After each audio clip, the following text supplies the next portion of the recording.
नमस्कार, ABN news live Marathi channel मध्ये आपले स्वागत। आपण बघत आहात एबीएन न्यूज लाईव्ह मराठी।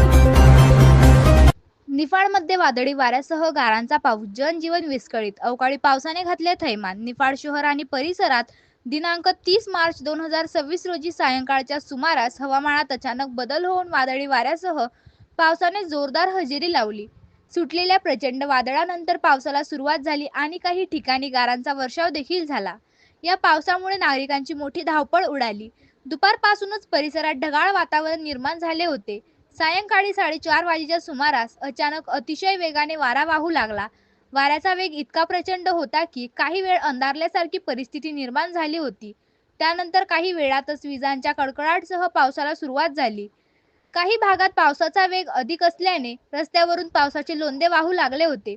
विशेष म्हणजे पावसासोबत गारा पडल्याने वातावरणात गारवा निर्माण झाला असला तरी या अचानक आलेल्या संकटामुळे शेतकरी आणि व्यावसायिकांची काही काळ तारांबळ उडाली। सुदैवाने या वादळी पावसाचा वेग मोठा असला तरी अद्याप कोठेही मोठी जीवितहानी किंवा वित्तहानी झाल्याचे वृत्त नाही। प्रतिनिधी किशोर बस्ते, कसबे सुकेने।